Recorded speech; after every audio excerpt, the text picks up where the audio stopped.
Hi friends, how are you all? Welcome to my channel Padmavati Art Food and Life. இன்னைக்கு நம்ம பண்ண போகிறது தட்டு இட்லி. தட்டு இட்லிக்கு நார்மல் இட்லி மாவு தான். அந்த இட்லி மாவுலேயே பார்த்தீங்கன்னா தட்டு இட்லிக்கு மட்டும் கொஞ்சம் ஸ்பெஷலாக கொஞ்சம் எப்போதும் நம்ம இட்லிக்கு நீங்கள் உங்களுக்கு மெஷர்மெண்ட் தெரிஞ்சிருக்கும்.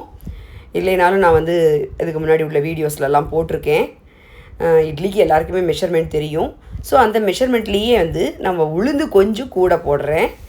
அப்புறம் ஒரு 1 டேபிள் ஸ்பூன் ஜவ்வரிசி, 1 டேபிள் ஸ்பூன் அவல், இதெல்லாம் போட்டு அரிசியோடு போட்டு அரைச்சிருக்கேன். வெந்தயம் எல்லாம் போட்டு அரைச்சிருக்கேன். நார்மல் இட்லிக்கு அரைக்கிற மாதிரி தான் அரைச்சிருக்கேன். ஸோ இட்லிக்கு அரைக்கிற கன்சிஸ்டன்சி தான் அந்த ஒரு இட்லி மாவு எப்படி ஊற்றுவோமோ அந்த அளவுக்கு தான் கன்சிஸ்டன்சி இருக்கும். ஒரு பிளேட்டு டோக்லா பிளேட்டு தான் எடுத்துகிட்டு இருக்கேன். நீங்கள் எந்த பிளேட் வேணாலும் எடுத்துக்கலாம்.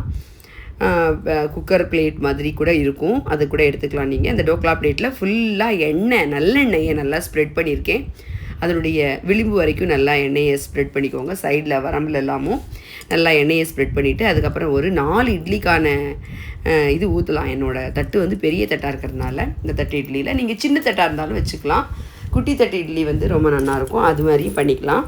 இது டோக்லா தட்டு. ஸோ அதனால் கொஞ்சம் 4 இட்லிக்கான மாவு இதில் ஊற்றிருக்கேன். அது பார்த்திங்கன்னா மாவு தட்டுக்கு பாதி இருந்தால் போகிறோம். ஸோ வெந்து வரும்போது பார்த்திங்கன்னா ஃபுல் தட்டு வந்துடும், அது ஒப்பி நன்னா வந்துடும். ஸோ இழுப்பு சட்டியில் தண்ணி வச்சுருக்கேன். அந்த தண்ணி பார்த்திங்கன்னா முத்து கொதி வரும்.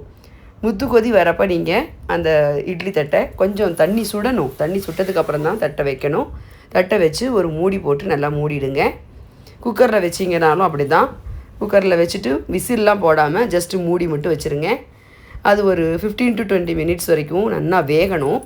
இதில் 4 இட்லிக்கான மாவு ஊற்றிருக்கிறதுனால 15 மினிட்ஸ் கண்டிப்பாக ஆகும். இப்போ நடுப்புற ஒரு வாட்டி திறந்து பார்க்குறோம். மாவு மேலே மட்டும் கொலன்னு இல்லாமல் கொஞ்சம் மேலே கொஞ்சம் ஸ்டிஃபாக எடுத்துன்னு வச்சுக்கோங்களேன். இந்த ஸ்டேஜில் பார்த்திங்கன்னா உள்ளே வெந்திருக்காது, உள்ளே இன்னும் வெந்திருக்காது.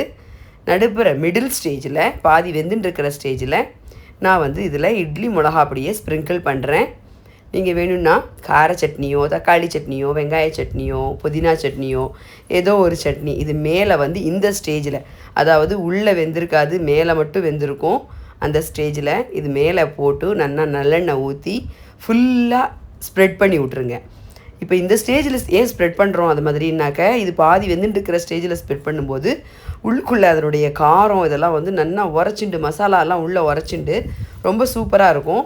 இது ஆவி அடிக்கும். கையால் ஸ்ப்ரெட் பண்ண முடிஞ்சதுன்னா பண்ணுங்கள், இல்லைன்னா கரண்டியாலேயோ ஸ்பூனாலேயோ ஃபுல்லாக நல்லா நல்லெண்ணெய் ஊற்றிட்டு கொஞ்சம் அந்த மாதிரி ஸ்ப்ரெட் பண்ணி விட்டிங்கனாக்க இதனுடைய அந்த காரம் இது எல்லாமே இந்த மசாலா சட்னியாக இருந்தாலும் சரி, இல்லை மிளகா அப்படியாக இருந்தாலும் சரி, அதனுடைய இதெல்லாம் எசன்ஸ் எல்லாம் இட்லிக்குள்ளே இறங்கிண்டு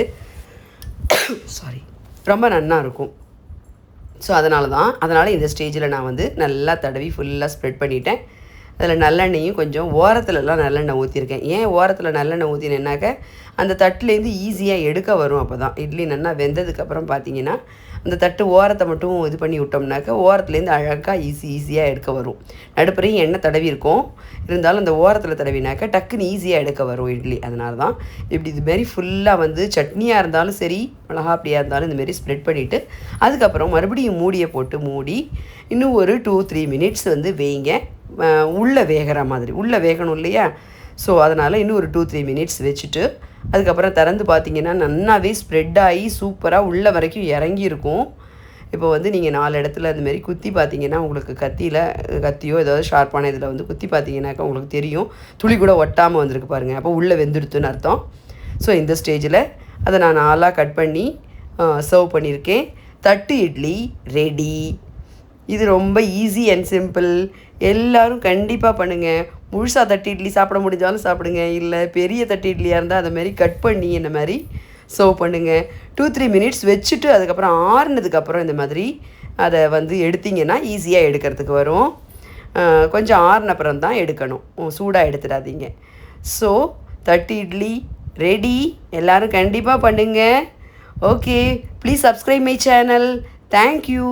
Bye bye.